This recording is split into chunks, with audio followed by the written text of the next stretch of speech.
But when a child is just losing it and being just disrespectful and doesn't realize what it's doing, okay, because it's just not getting its way in a restaurant, and it's screaming and it's throwing things on the floor, that's when a parent has to act a little bit more and think, okay, listen, I see my child doing this, but this is not about my child in this moment.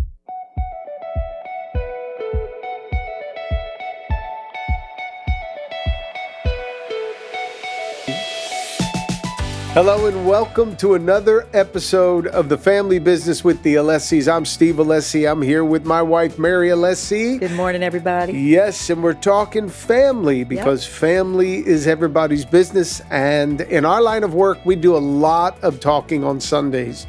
But in the podcast booth, we get to talk about things that we don't talk about on Sundays. Now, a few things to hit on the front side of this. One, you may be hearing some boom, boom, boom sounds every so often in our podcast recording because our roof is being re-roofed here at our facility. So they're on top of us today and it gets really loud. Second of all, you may notice if you're viewing our podcast, you may notice our cups. We have new merch, I love that as word, they call it. Mm-hmm. And we have some nice mugs for the family. It's a great way to start your day. Remind the family it's your business. They're going to take care of one another. And we have some shirts. We have a bunch of things. We've got some really cool hoodies. Hoodies. Great Excellent. Christmas gifts. Yes.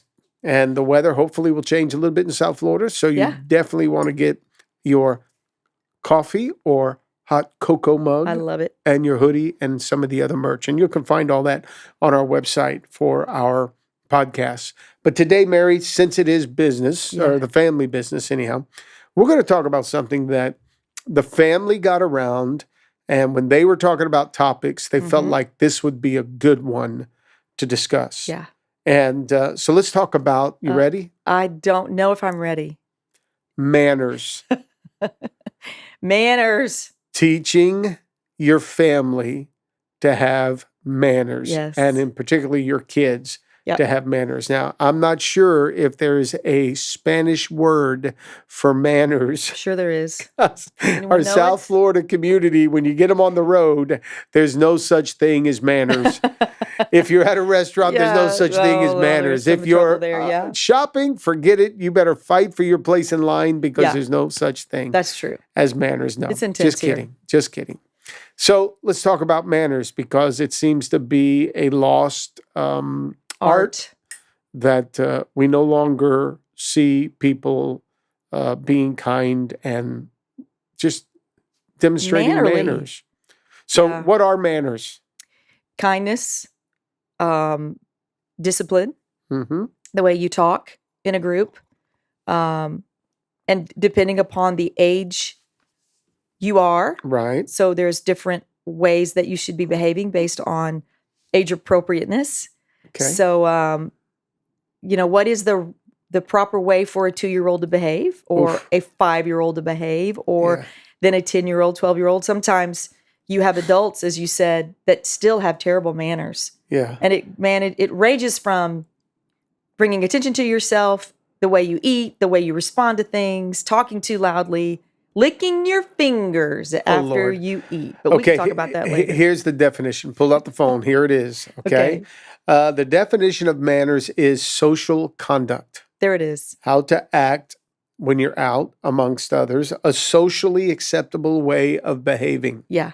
So there are some things that we should be teaching this young generation that how to act socially. Right. And it starts at home before it should happen out in public. But we saw this last night with little Gianna. Yeah. So she was at the house, our granddaughter. She's just over a year old. She's 18 months. Yeah. 18 months. And she was, what was it? She was eating something. She didn't want it. And she threw it on the floor. She squeezed the water bottle. Oh, that's it. And the water went everywhere because she was mad. She was throwing a little tantrum. Yeah. And so her mom jumped up, and instead of letting it go, she got it. Yeah. She got in trouble. Yeah. She had to be intentional. Now, you hate doing that because I in the know. moment it was fun. It was She was actually cute, kind of but cute. we were all trying not to laugh. I think grandparents see it as cute. Right. But a parent who is stressed at the end of the day from everything that just parents do all day Right. long, they come to the end of the day. Just so happened her husband had a little fender bender down the street, and that's Yeah. why you and I had the baby so late. So Yeah. while he was waiting for the police, you and I went and picked up Gianna and had her at the house. And then Steph was working late at the church with her Yeah. team. And so now she's coming home about 9:30, almost 10 o'clock, and she's having to pick up the little girl. The last thing she wanted to do was have to discipline her Yeah. in that moment. Right. But the granddaughter's behavior was, the conduct was unacceptable in that environment. Right. So she had to step into that and say, no, no, no, you're not going to do that. And Right. disciplined her. And we saw the little look on Gianna's face, and it was cute to us, all that. But that's where sometimes we forget manners begin. Yeah. They begin at a young age. Very young. And if we say they're tired or we just tolerate a lot of screaming, because Gianna's done this little thing now where she screams when she gets mad. And it's just little bursts of screaming. She doesn't do it to you or me, but she does it to whoever disciplines her because we clearly don't as much. But when she gets frustrated, and we have to teach her now, the whole family does, screaming is not acceptable. You cannot scream in public. And it would be easy to let it go because she's cute, she's little, but we also understand we are in a social setting all the time because of what we do. Yep. So it's one thing she's screaming at home, but we are around people all the time. Yep. Our staff, our church folks, our teams that we have to get together at night. So she's not isolated at home with a nanny or with her mom. She is around people all the time. And that kind of goes back to even our own kids, how we had to really enforce that because they had the same experience around a social setting a lot. Right. And so that's what we're talking about. You can't separate personal discipline from a social setting because what you do at home personally is what it will show up in a social setting. Right. And you have to learn. And honestly, I think when we start from your previous comments, when you started, we do live in a city that is a melting pot of different cultures. Mm-hmm. And there's so many different cultures for what's acceptable and what's not. I remember years ago, we went to South Korea. I don't know if you remember this. And burping in public is a very polite thing to do. Especially if somebody's cooked for you and you burp, that means you love the food. And we were just disgusted by how many people on the street, especially the guys, were just burping all over the place. You remember that? Yeah, I do. And we were like, felt what? right at home. They're so rude. Well, yeah, you did. But in America, that's so rude. Right. It's so rude. So culturally, and we're talking about discipline and manners do go hand in hand. Mm-hmm. You can't have one without the other. But it's the social aspect of things and what our cultures are. And because we do have a mixed pot of manners in our, and we'll talk about that a little bit more, we have to also know for our families the discipline side of things and how to make sure that we're on top of our kids for when they're in those social settings to understand what manners really are. Yeah. Well, it's kind of cute in our family right now because we're talking about Gianna, who's 18 months, and then we have little Marino, who's only about 5 months, and he's the little angel right now because all he does is smile. Yeah. And fart. And burp. And all of that is socially acceptable. He was born an as a 6-month-old. An old man that can't control. But he's the hero. I mean, he's the one that just comes in and, smiles. And I know. Meanwhile, Gianna's trying to, now we have to work with Gianna about her social conduct. Now, when we're talking about this, I think what happens is a parent today gets so focused on not wanting to hurt their precious child, right, that they think more about, okay, the child in that environment. When the child does something that is not socially acceptable, they'll be more focused on the child. I looked at Johnny because I heard him crack his knuckles in public. I'm trying not to do that. While we're doing our recording here. I get in trouble all the time cracking my knuckles. Yes, it sounded like somebody was working on the roof, but it was just Johnny in here cracking. So we need to definitely talk about that. So that's what? Is that socially acceptable? It is to me because we both crack our knuckles. But I have people that I crack my knuckles in front of. They're like, "Don't do that." I know. I was always told I'd get arthritis if I did that. Well, I do not have arthritis. So there you go. I think so. What happens is a parent will be thinking so much about their kid, right, in that moment. So they're not even conscious of it, but they focus so much on the kid, not wanting to upset the kid, or, oh my gosh, the kid's had such a tough day. Oh, they make it about the kid in that moment, the child. Instead of the people around which I can them. understand. Yes. For a moment, when something really bad happens, your kid's having a temper tantrum because they fell off the chair and they're hurting, and it's not their temper, but they're just crying. I got it. That you pick them up, you take care of them in the restaurant. You may slowly walk out to outside or to the bathroom to calm them down. Yeah. I got that with the child who's hurt himself. But when a child is just losing it and being just disrespectful and doesn't realize what it's doing, okay, because it's just not getting its way in a restaurant, and it's screaming and it's throwing things on the floor, that's when a parent has to act a little bit more and think, okay, listen, I see my child doing this, but this is not about my child in this moment. I have to be thinking about all the other people who will be affected by this child's conduct in a social environment. Right. So I think first thing a parent has to do is realize there are some moments when your child can act in a certain way when they're at home. Yeah. But if they're doing it in public, don't think so much about the child. Think about the other people that are in that environment and be considerate of them. When you then teach your child, okay, you're not going to behave this way. You're not going to sit in the restaurant and do this. You're not going to eat. I'll put you to bed without eating tonight. But I'm going to take you to the bathroom, and I might have to discipline you for acting out this way. What you're doing is you're actually teaching your child how to be considerate of others in their environment. And that is so important to start early. Yeah. And if there's no reason to say, well, we're just not going to go to restaurants because our kids are out of control. You can use going into public and social places to reinforce good behavior and to teach your children. Something that we've learned about Gianna, going back over a little kid, because we had 4, but you forget, there's a thing on TV called Miss Rachel.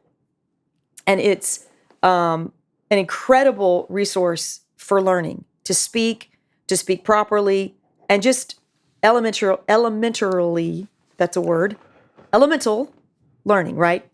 Well, it's blown our minds at a year to a year and a half how much Miss Rachel has taught Gianna on manners, how to lift her hands, how to put her hands down, how to say more please, how to say thank you, because of reinforcement of something that she's watched and been entertained by. And what it shows you, as parents, we'll say, oh, she doesn't understand. Oh, they don't get it. And they're screaming in a restaurant. Oh, they just don't understand. They do understand. Are you ready to teach them?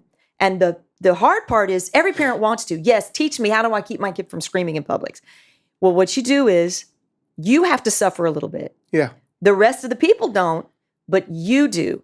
And you teach your child, just like Miss Rachel teaches a 1-year-old to go more please, okay?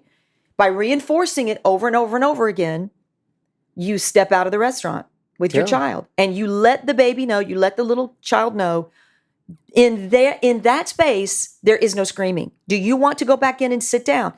And I know it's hard because you could be sitting outside for 30 minutes while your family's inside eating. Yeah. But you have to understand you're teaching your child something. Yeah. And you might have to do that 3 or 4 times. Is it worth it teaching them manners in a social setting? In that space where there's food and there are strangers, you can't scream. Yeah. And we can't say that kids can't get it. Right. So there's 2 options. Stay home. Don't put people in that predicament. Here's why. We're all paying a whole lot of money to sit in that restaurant, to go out with our families. And I know this may sound harsh. And in some cultures, they feel like kids come first and everybody just puts up with it. Well, there are other cultures who do not feel that way. Yep. And I think the majority of adults who are paying $100 for a nice meal to go out, they're not mad at you. And your child is precious, but they came out for a nice evening, and now they're sitting right next to a And they may have left their baby. kids at home for this And they very left reason. their kids at home for that. It's being considerate. That's of it in others. a nutshell. It's just consideration. But you're giving your child a foundation of honor and respect for other human beings that is, one, a It's a Christian principle. Right. Prefer others over yourself. Think of others. It's a Christian principle. Right. Don't teach your child to only think about themselves. They're not the center of this universe. That's right. So they have to be taught those things because it's a Christian principle, but it's a socially acceptable manner of behaving. That's right. Because one day they're going to get into a classroom, then they're going to get into a boardroom. Yeah. They better know how to read the room and be honoring and respectful. Honey goes a lot farther than vinegar. And as long Yes. as you are creating an environment where other people feel respected, you're going to find life being a lot Yeah. easier for you. And when you teach kids manners at a young age, that's what you're doing. You're saying, Absolutely. hey, you're important to me. I love you, but you're so important that I'm not going to allow you to be disrespectful and dishonoring to the people that are around us in this room. Ours was, I think of a song, please and thank you. These are the magic words. Oh, yeah. Yeah. I think, I don't know, Barney, can't remember. But those were Probably. songs that we appreciated being taught to our kids.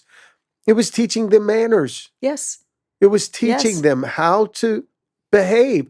And you want a child to be celebrated when they walk in a room.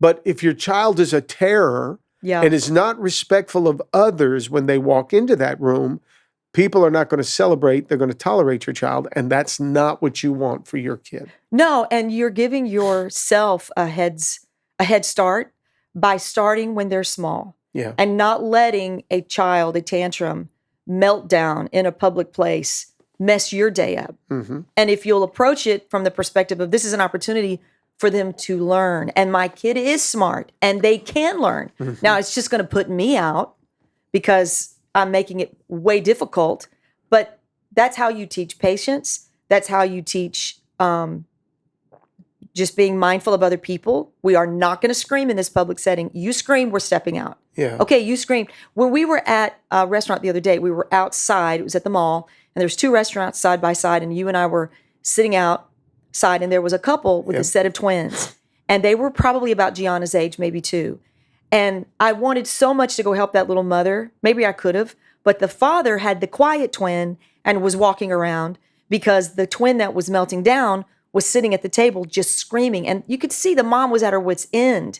And she was just letting the baby scream. And everybody, excuse me, in both restaurants were having to tolerate this screaming child. And you feel the pressure on that young mom, but the truth is they should have reversed it. The calm baby should learn, you get to sit with mommy, and the baby that's spiraling out has to step out of the restaurant. And there's little tips like that quite frankly our parents taught us because there was zero tolerance. You scream, you make noise, you bring attention to our table, oh, you're in trouble, even as a little child. Yeah. Now they never spanked. It wasn't like that. It was the action of you can't go in there if you scream. Yeah. I loved that there was a family early on in our ministry. All of us would hang out. And anytime, and this person had like 4 kids, 4 girls. And when they would walk into the room, from the oldest to the youngest, and you're probably talking about 10-year-olds all the way down to like 6 or 5, every one of those little girls would go up to everybody in the room and give them a little kiss on the cheek. Now, it was a pain because you're like, okay, hold up, let's stop whatever we're doing because now we've got all these kids going to everybody. Yeah. And they would do that. But it was honoring. It's very It sweet. was respectful. So Yes. those parents taught those kids at a young age that when you walk in a room, don't just think of yourself. That's right. You go and greet everybody. That's right. That's socially acceptable behavior. That's right. That's manners. That's manners. That's important. As opposed to, I saw somebody the other day. It was actually a friend of mine. Came walking in with about 5 kids, 4 kids, the grandparent at this stage. And I'm standing there in my position as pastor. It was in the church environment. That person, that grandfather, let those kids come in and walked them right by me. Not one of them stopped to say, hi, pastor, or hello, Right. And that was a friend Right. who, in the moment, Just forgot. didn't Just think, about wait it. a minute. Yeah. Let's stop, recognize people that, one, are my friends, people in my world, people also in authority, whether it's a police officer, a doctor, the boss on the job, the pastor, whoever it may be. Stop. Greet them. You're teaching them socially acceptable behavior. Right. Somebody says, well, my kid's got this, my kid's got that going on, and this, that, and the other. Hey, you're helping your child stop thinking of themselves for those moments. Right. It's true. Because those children just have to be taught. So you can't leave them up to their own feeling. I think when kids are sitting at a table and they have their cell phones, I think a parent has to step in and teach them that's bad manners. Well, that's a big one. The cell phone's a big one right now. You don't let a child sit at a table with other people and get so out of touch with what's going on at the table that they're distracted. It's bad social behavior. Somebody says, well, that's what's happening in the world today. Well, just because it happens doesn't mean we got to let our kids develop that kind of behavior. Those are bad manners. Or they say, oh, they're just kids. They're just kids. Okay, I get it. They're When do we just teach kids. them? But when do they learn? And it just helps when you pepper in every opportunity you get in that moment to say, go over and say hello, shake hands, look that adult in the eye. And it makes all the difference in their confidence, because that's the key. Yeah. It does eventually help boost their confidence because they're practicing social etiquettes. Yep. And they're learning. And if they understand that was rude, because you've taught them, if you pass somebody of authority or you pass a person that you know, you stop, you look at them, you say thank you say good to see you. You're teaching your child to be a better adult. Yeah. Because at some point, somebody somewhere is going to teach them that. Mm-hmm. And you might as well start early. Grandparents need to help. Parents need to do this. I think even the people around, especially in our social setting, when we do have a church environment, it takes a village. And it's okay to reinforce good behavior with other adults in the room. I think it's super important for you and I mean, many times I've watched you when a single mom or somebody's brought their kids over to you to say hi, and you'll go, hey, how you doing, young man? Now look at me. Look me in the eye. Oh, when they shake my hand, they give me a little fish. Yes. I said, no, squeeze. Shake my hand really hard. That is so informative for that kid. Yeah. You're teaching them something in a split second that is so helpful. And I think sometimes parents don't understand, especially if you haven't raised them all the way yet, that those little interactions, they're learning more than they even realize. They're going to be up for a job interview one day. That's right. And they can walk into a room with their head held high. They know how to shake a hand. They might not track it back to the memory of you saying or someone else saying, look at me, shake my hand hard, but they learned it somewhere. Yep. And the problem is when we just dismiss kids as, they're just kids, they're just kids. Okay, that's great for us as grandparents, but at what point do they learn it? When is it reinforced? Yeah. Because it's very important. And we are in a culture, Steve, where kids have been put on pedestals. Yep. Kids are worshipped. Yes. They're idolized. Yeah. Meaning my kid's the smartest, my kid's the brightest, my kid's got it going on. It's very hard these days to correct anybody's kids, which is a shame. We just lost our lights in the studio. How interesting. Well, we're going to keep going because we'll get this taken care of. Yeah. Are we good on our cameras anyway? There we go. We got some work going on. Yeah. No, so what you were saying, babe, is true. Yeah. Now John's over here talking. We're going to have to teach John how to edit. Okay. No, so back what you were saying right there, because I remember this. I remember a couple books that I wanted to get early on. One was Raising a Modern Day Knight. Okay? Yes. So I was going to a Bible study early in the morning with all the guys in the church. We'd show up like 5 o'clock, 6 o'clock in the morning over here, and we would go through a teaching. And the teaching was at one point about that.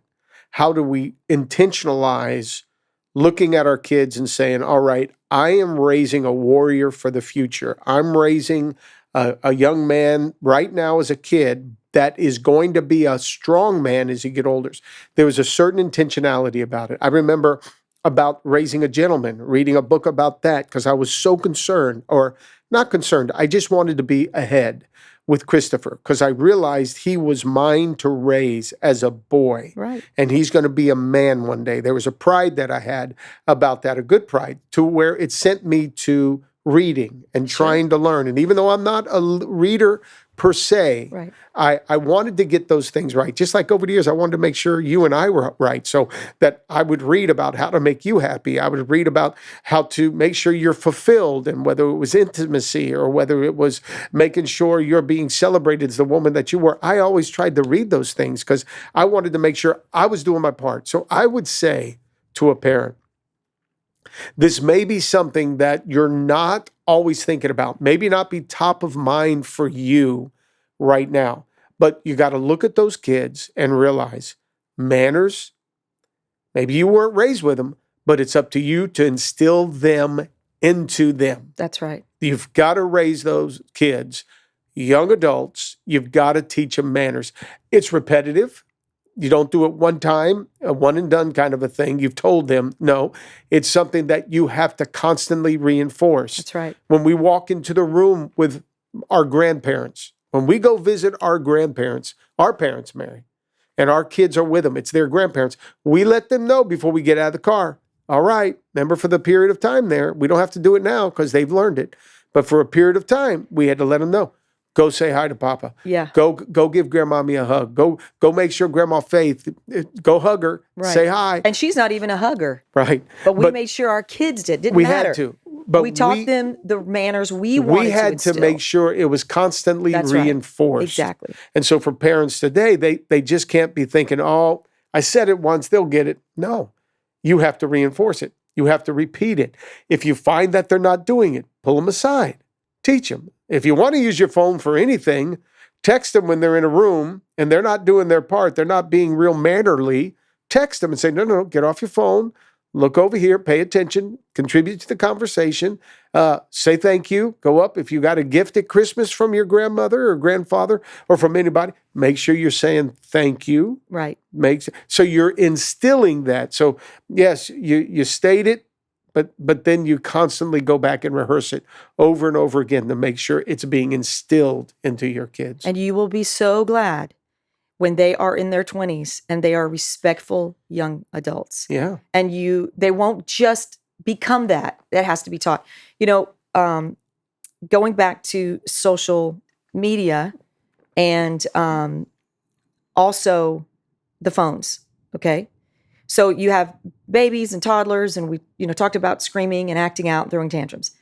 Then moving forward to getting older and maybe 12, 13 years old, having attitudes either because of social media or because of the culture today, where there's a mean girl and a mean boy mentality. It's called bullying. Now, I don't really like that word bullying because I think it has a lot of facets to it. What does it mean? In our day, bullying was like you got punched for no reason on the playground. Mm-hmm. Bullying today is mean things that are said and words and all that. When we were growing up, words could never hurt you. Sticks and stones break my bones, but words never hurt me. But we have found in this culture, a lot of younger parents are raising like pre-teeners that will say, oh, they just say it like it is. Or she can't help it or he can't help it. They're just outspoken like that. They're like me. Well, what we find in at home, you might be able to get away with that. But in a social setting, it can easily get labeled as your kid's a bully. So we know this even firsthand, that it's so important to teach your children to make sure part of manners is kindness. Being kind. If it hurts somebody, don't say it. Even if it's funny, even if it's a funny reel that you saw on Instagram or social media or a funny post and you reposted, but it hurt somebody. Parents really today more than ever need to teach their children to speak kindly, because the joking and just being able to dismiss it and go, I was just joking, gets out of hand. Right. Because it becomes cruel. And I know we go back to our generation, sticks and stones, but words never hurt me. But there's a lot of cruelty today in the way kids talk to one another. I don't remember ever growing up in, maybe I was told this as a kid that I was ugly or short or fat, or I don't know. I don't remember that it ever stayed with me or impacted me. Right. Because if I had gone home and told my parents, Kimberly said I was ugly, my parents would have said, well, go back and tell Kimberly to stick it where the sun don't shine. Cheapers. Like my parents would say, tell her to leave you alone and then avoid her. Right. Don't need her to be your friend. She's not your friend.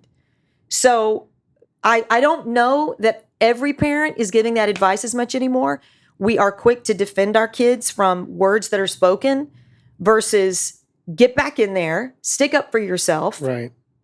But that does go in line as well with manners, because if kids aren't taught at home, making sure you say kind things, sarcastic, caustic joking with your friends is not going to go very far, because you're going to easily get labeled as a bully today. Yep. Because parents on the other side aren't saying, go tell her, to be quiet and get away from me. Right. They call for a family meeting and a school board meeting. Gotcha.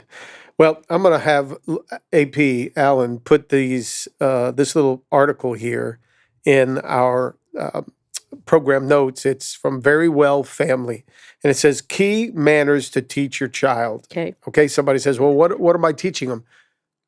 Just do a little Google search. Yeah. You're going to find, of course, please and thank you. Mm-hmm. But here's some. Ready? It's may I and thank you and how are you? Right. Just something as simple as being considerate of others. It talks about cell phone etiquette, which I'm so happy to hear. But there's things like this. Use Mr. and Miss. Yes. Or Mrs. Yes. And when we're in Georgia, they always call me Mr. Steve. Somebody teaches those kids. At 2 and 3 years old, he was calling you Mr. Steve. Yep, Mr. Steve, the little boy that comes over. That's it. He calls me Mr. Steve. So sweet. So there's plenty of places you can go find to manners that'll be important. Right. And that's why we wanted to have this conversation with you today. And so we hope that something we have said over the last 32 minutes, with all the noise, all the knuckle cracking, all the lights going out, has taught you about manners. See, even I need to learn manners. I shouldn't insult Johnny that's with us in the room today. Thanks for joining us on The Family Business with the Alessis. We hope you enjoyed today's episode. Go ahead and subscribe to our YouTube channel, like this video, and click on the notifications bell so you can be notified for all of our future videos. And if you loved today's topic, we have plenty more. And you can click on this link right here to watch all of our videos so you can learn why family is everybody's business.